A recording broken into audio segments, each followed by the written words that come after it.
अंग्रेजों के खिलाफ भारत के स्वतंत्रता संग्राम के इतिहास को जब जब याद किया जाएगा, एक नाम जरूर सबकी जुबां पर होगी। वो नाम है नेताजी सुभाष चंद्र बोस का नाम।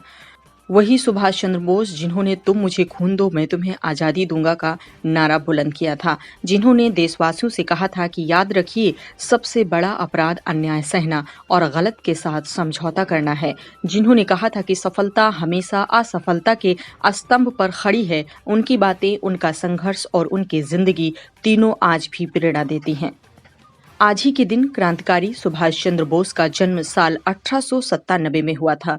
उनका जन्म उड़ीसा के कटक शहर में हुआ। सुभाष चंद्र बोस के पिता कटक शहर के जाने माने वकील थे। बोस को जलियांवाला बाग कांड ने इस कदर विचलित कर दिया कि वो आजादी की लड़ाई में कूद पड़े। दरअसल सुभाष चंद्र बोस की शुरुआती शिक्षा कलकत्ता के प्रेसिडेंसी कॉलेज और स्कॉटिश चर्च कॉलेज से हुई थी। इसके बाद वो भारतीय प्रशासनिक सेवा की तैयारी के लिए इंग्लैंड गए।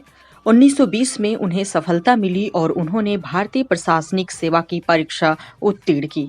हालांकि आजादी पाने के लिए बेताब अन्य स्वतंत्रता सेनानियों की तरह बोस भी सरकारी नौकरी नहीं करना चाहते थे और इसीलिए उन्होंने सरकारी नौकरी नहीं बल्कि देशभक्ति की भावना से प्रेरित अलग काम करने की ठान ली। सुभाष चंद्र बोस ने नौकरी से इस्तीफा देकर सारे देश को हैरान कर दिया। बोस सरकारी नौकरी से इस्तीफा देकर जब भारत लौटे तो वो भारतीय राष्ट्रीय कांग्रेस से जुड़ गए।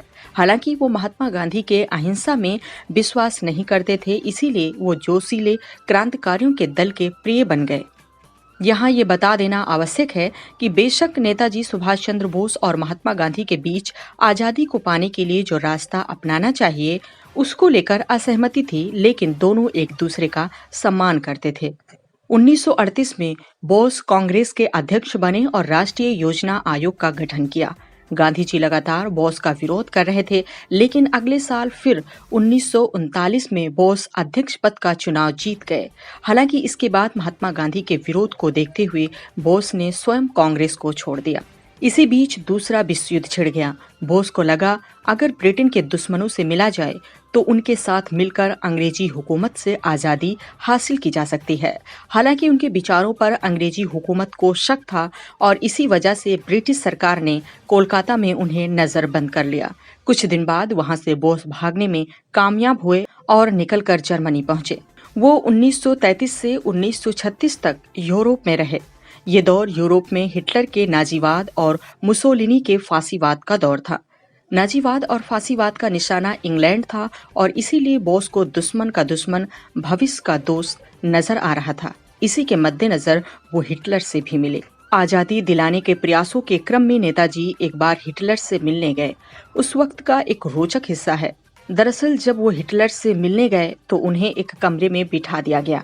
उस दौरान दूसरा विश्व युद्ध चल रहा था और हिटलर की जान को खतरा था।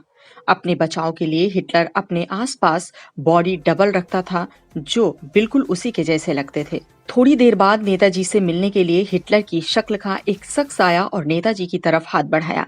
नेताजी ने हाथ तो मिला लिया, लेकिन मुस्कुराकर बोले, आप हिटलर नहीं हैं, मैं उनसे मिलने आया हूँ। वो शख्स सक पका गया और वापस चला गया। थोड़ी देर बाद हिटलर जैसा दिखने वाला एक और शख्स नेताजी से मिलने आया।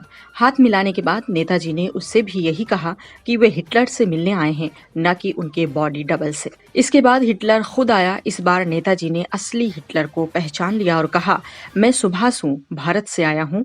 आप हाथ मिलाने से पहले कृपया दस्ताने उतार लें, क्योंकि मैं मित्रता के बीच में कोई दीवार नहीं चाहता।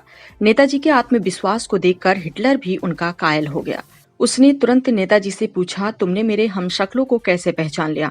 नेताजी ने उत्तर दिया, उन दोनों ने अभिवादन के लिए पहले हाथ बढ़ाया, जबकि ऐसा मेहमान करते हैं।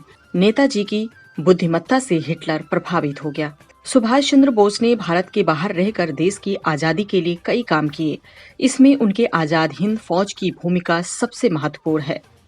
वैश्विक जगत में नेताजी के नाम से मशहूर इस नायक का 1945 में 18 अगस्त के दिन टोक्यो जाते वक्त ताइवान के पास निधन एक हवाई दुर्घटना में हो गया। लेकिन सुभाष चंद्र बोस का शव कभी नहीं मिल पाया और इसी कारण उनकी मौत पर आज भी विवाद बना हुआ है। सुभाष चंद्र बोस कहा करते थे कि जीवन में अगर संघर्ष न रहे, किसी भी भय का सामना न करना पड़े, तब तक जीवन का आधा स्वाद ही समाप्त हो जाता है। नेताजी की जिंदगी में संघर्ष भी रहे, हालांकि उन्होंने हर बाधा को पार करते हुए देश की आजादी में महत्वपूर्ण भूमिका निभाई।